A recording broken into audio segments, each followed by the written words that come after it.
Allô tout le monde! Aujourd'hui, je filme une nouvelle vidéo pour les créations de Stéphanie. Donc, la vidéo d'aujourd'hui va porter sur ce qu'il faut faire pour faire en sorte que les enseignants nous apprécient en tant que suppléants. Première chose que l'on doit faire et que c'est pas tout le monde qui fait, c'est ça peut paraître anodin, mais laver le tableau. Les enseignants, ils n'aiment pas ça revenir dans nos pattes de mouche ou dans nos effaçages. On a tous sali leur tableau, bref.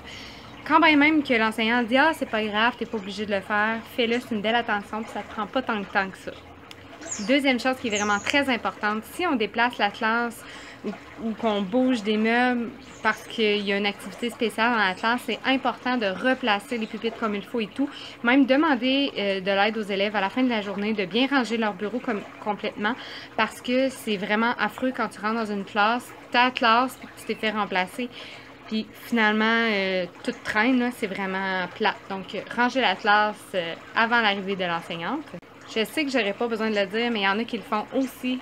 N'oubliez pas de fermer les lumières et les fenêtres, parce que les fenêtres, quand il pleut ou qu'il neige ou quoi que ce soit, il peut arriver des dégâts dans l'école.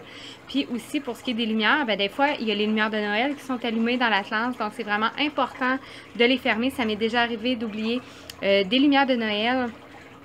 Dans un sapin, ça aurait pu être dangereux pour le feu. Je sais que techniquement, les lumières sont faites pour rester allumées longtemps, mais il reste que c'est des petites choses qu'il faut vraiment penser. Fermer les fenêtres et fermer les lumières, de même que fermer la porte de la classe si c'est une nécessité dans l'école où vous êtes. Quatrième point, n'oubliez pas d'écrire un compte rendu de la journée. Les profs n'aiment pas ça, avoir des romans, mais quand même écrire les trucs spécifiques. Qu'est-ce qui a été fait, qu'est-ce qui a été corrigé pour que l'enseignant sache où commencer, continuer. Puis aussi, c'est important de lui parler du comportement de ses élèves. Qu'est-ce que vous avez fait comme conséquence par rapport à ces élèves-là qui ont dévié côté comportement. Donc, c'est absolument apprécié. Vous pouvez également laisser votre carte professionnelle. Donc, les enseignants, s'ils ne vous connaissent pas, ils aiment ça voir de quoi vous avez l'air. Fait que comme ça, s'ils vous revoient dans l'école, dans une autre classe, ils vont être capables d'identifier votre visage puis de savoir que c'est vous qui étiez venu dans votre classe. Donc, si vous appréciez, ça peut être un atout pour vous. Les enseignants laissent toujours plus de travail, donc c'est plus important de s'appliquer pour faire quelque chose que de le bâcler parce que ça sert à rien de se dépêcher à tout faire ce qu'ils nous ont laissé. Donc, vaut mieux le faire comme il faut que de se garrocher puis de pas vraiment le faire comme il faut. Il faut être sociable, parler avec les autres enseignants, mais il ne faut pas prendre toute la place non plus. Donc, moi, c'est un de mes problèmes majeurs. Je suis quelqu'un qui parle beaucoup, donc quand j'arrive dans un endroit où est-ce que je connais pas les gens nécessairement, je peux prendre beaucoup de place, donc c'est vraiment quelque chose à améliorer. J'en suis consciente, je fais beaucoup d'efforts. Septième point, pour ce qui est de l'habillement, c'est vraiment important d'avoir un habillement irréprochable parce que si on est un petit peu trop décolleté ou que nos shorts sont un petit peu trop courtes, bref, ça peut déplaire. Puis de toute manière, c'est un code à respecter. Nos élèves n'ont pas à avoir beaucoup trop de peau de notre corps de toute manière.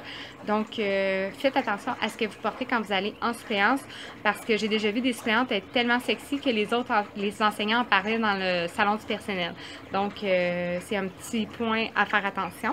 Soyez toujours serviable, poli, ponctuel vraiment important. Poli, évidemment, ça va de soi. Serviable, offrez-vous pour faire des services lorsque vous êtes capable de vous impliquer dans quelque chose. Je sais qu'en suppléance, c'est pas toujours évident, mais si jamais l'opportunité se pointe, prenez-la, c'est vraiment bien vu. Aussi, c'est évidemment appliquer les règles de la classe, mais également les règles de l'école. Donc, si c'est silence dans le corridor et que vous ne l'appliquez pas avec les élèves, c'est vraiment mal vu. Donc, essayez de vous informer le plus possible des règlements de l'école et de la classe afin de les appliquer correctement. Dernier truc que je pourrais vous dire, c'est, je sais qu'il y a des enseignants, ça leur dérange pas, mais fouillez pas trop dans les affaires des profs pour pas les déplacer ou justement que l'autre enseignant revienne le lendemain et se sente envahi. Alors voilà, c'était mes 10 choses que les enseignants apprécient de la part des suppléants. Si jamais vous en avez d'autres à rajouter, je vous incite à les écrire en commentaire. J'espère que la vidéo vous a aidé un tout petit peu. Pour celles qui se lancent dans la suppléance, j'espère que ça vous a quand même rassuré de commencer dans le milieu, puis que ça vous a donné quelques petites pistes. Sur ce, je vous remercie de m'avoir écouté et je vous dis à la prochaine. Au revoir!